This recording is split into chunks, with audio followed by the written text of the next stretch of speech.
All right, let's talk about it. Everyone wanted to know and kept asking me what's going on with the Andre Iguodala situation. Where is he going? Is he staying? Is he leaving? What is actually happening here? Well, Andre Iguodala is doing what Andre Iguodala does. Andre Iguodala is awaiting to see what happens with the Memphis Grizzlies. It is up to the Memphis Grizzlies' behest. Do they want to agree to a buyout number?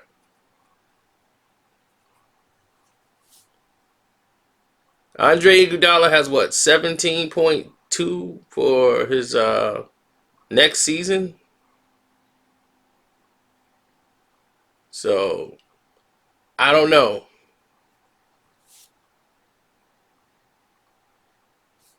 I don't know if they, make this happen, if it stays, if it doesn't. But what I did get is information to help you guys understand why the Lakers didn't go out and really pursue Andre Iguodala as like many people thought that they would. Andre Iguodala was a great defender when it came to guarding or staying with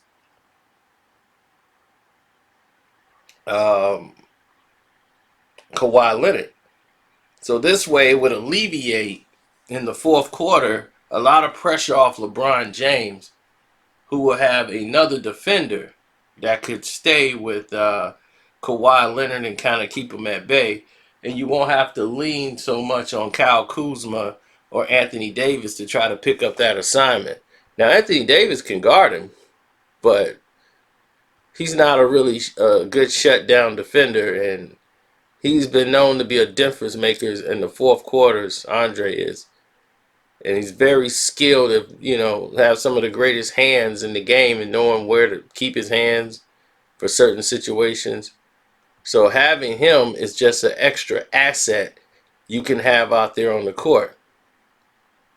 So the question is, why didn't the Lakers go out and really pursue and get Andre Iguodala? Well, here's the situation, right? Now, Andre Iguodala has $17.2 million in his contract for next season. So, Golden State compensated Memphis with a future first round draft pick. The earliest that pick will be available to Memphis is 2024. Okay?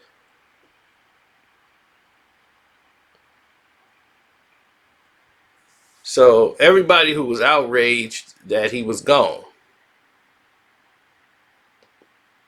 we don't know that the Grizzlies might even let him go.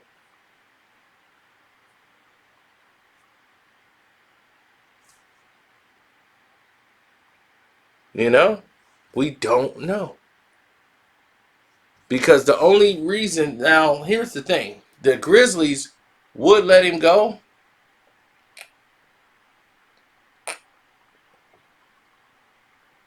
but it has to be something that's appealing to the Grizzlies.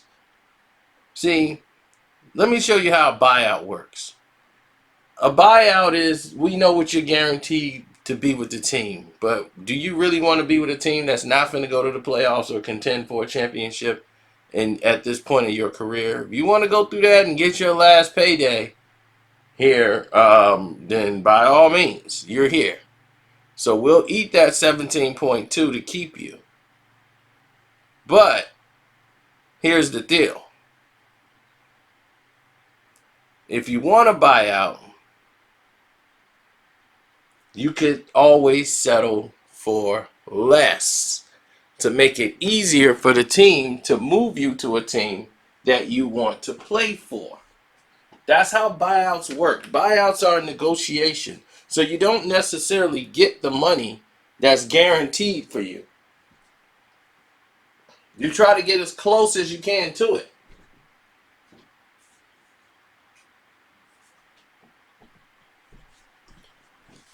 But the Lakers did not aggressively pursue this situation because Andre one has to agree on a buyout with the Grizzlies, him and his agent. So they're not going to aggressively come after somebody that may not come to them in the first place. And the main concern that they had in the whole process was the injuries. They saw Andre Iguodala go through a lot of injuries in his last 2 seasons. And they wanted to make sure he was 100% healthy. How was he, in this situation before they start throwing draft picks and money? Plus, they don't have that much. So he would have to play for the bare minimum and be willing to want to play there. And they don't know. They haven't really had any contact.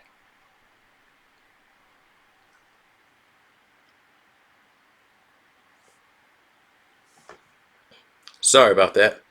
Something stuck in my throat.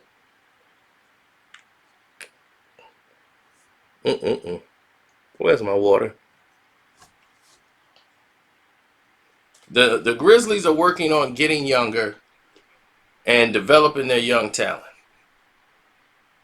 That's what they're at right now. So having a veteran like Iguodala could help develop that talent. Like, if let's say they don't come out with a buyout, right? If there's no buyout reached and he's on the team's regular season roster, he would be a mentor for the younger guys. That's what they would use him for. And then you could trade Iguodala during the 2020 trade deadline for an additional asset. So let's say he's not on a team now. It's not like an emergency situation. You can acquire him in a trade anytime before the trade deadline if they couldn't agree to a buyout. A buyout makes it a lot cheaper for the other team, makes it cheaper for it's just a cheaper way to go. Now, if they don't agree with the buyout and he wants to get that bread, then by all means.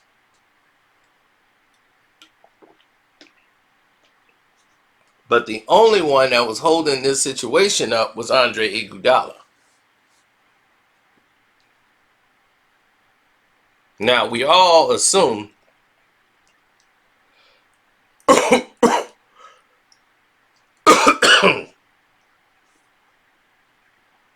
the Clippers are the best fit because they are. Andre Iguodala fits in well with any team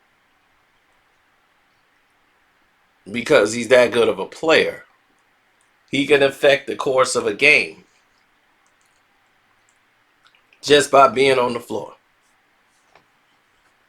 Now, for everybody else that's involved, you look at all the other pieces that's there.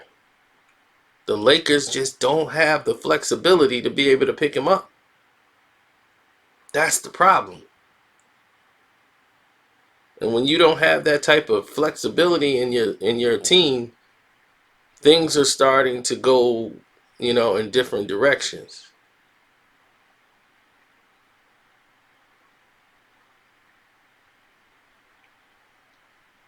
The Lakers are basically set right now until at least the trade deadline. I guarantee you they will aggressively go after Iguodala once he becomes available, as he agreed to a buyout. But I have been hearing interest in another team and not the Lakers. So, his concern about the Lakers is everybody else is concerned about the Lakers. The sideshow antics, the distractions to the team. Other players see this, and even though the media kind of glances over it and sugarcoats it and don't give it its proper light, it's looked at in a disrespectful way. It's looked at as, man, this is a problem. And when you have a situation that's more designed to look like a problem than a solution, then you're right back in the same boat everybody else was in. Right back in it. You in a boat trying to figure it all out. So why go there and waste your time? We've seen that happen with a lot of veterans, and believe me, a lot of people didn't like what happened with D Wade. A lot of players. You see, you got to understand something. D Wade and LeBron were best friends, and you saw how that situation turned out. Iguodala did not want, and definitely everybody else don't want to be caught in a situation like that, where Dwayne Wade blew guaranteed money, gave that up, took the bare minimum to come on over. I mean, he forfeited like 20-something million he would have got had he just stayed with the Bulls that year. But he forfeited that money so he can come and play with LeBron and help LeBron. And he was rewarded by being traded halfway through the season back to the Miami Heat. And they thought, well, he's going back home. He's going to the Heat at least, so he's going back home. We got him back home. So he'd be happy that way. If he wanted to go back to Miami, he would want to go back his way. Not like that. So, and he did an interview, and he let you know when he was retiring, that stuck to him the most. Out of all the things that happened in his career, he definitely didn't like that stain of being traded on his resume. You know, it happened, but he never wanted to be traded. He could have went to the Miami Heat after the very next Bulls season and kept his money. It would have saved him half the stress that he went through for that half a season in Cleveland. And all the players in the NBA took notice and saw that. And they saw the way they did Isaiah Thomas. They saw the way they did that. And they looked at LeBron like, wait a minute. Nah, I can't deal with homeboy.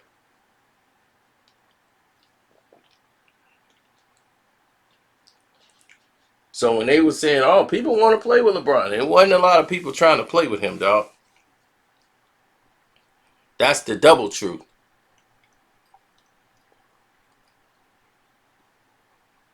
Wasn't a lot of people trying to break down the door to come play with LeBron.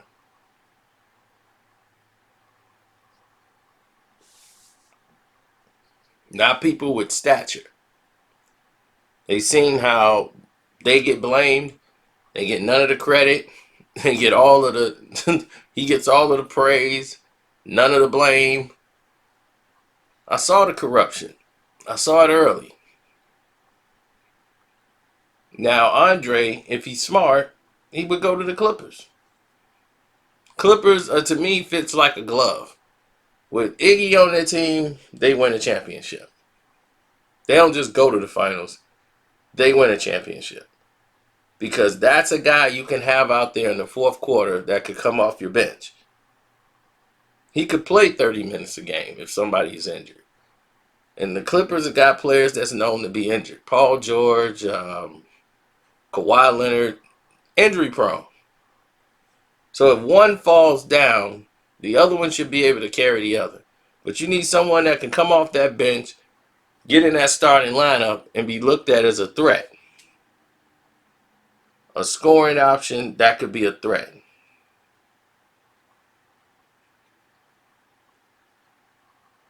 That's what you're looking for. Now, if you don't have that, then oh well. We're right back in it, right? Right back in the grease. But in my book, my best estimation, don't ever root out or count out a person who has so much innate value as Andre Iguodala.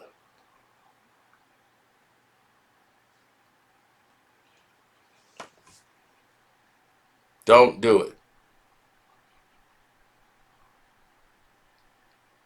He will change a game. He's a difference maker. He's on the court. He can defend 3 to 4, basically all 5 positions.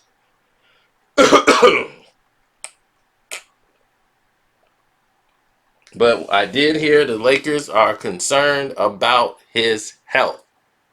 He's had a lot of injuries his past 2 years.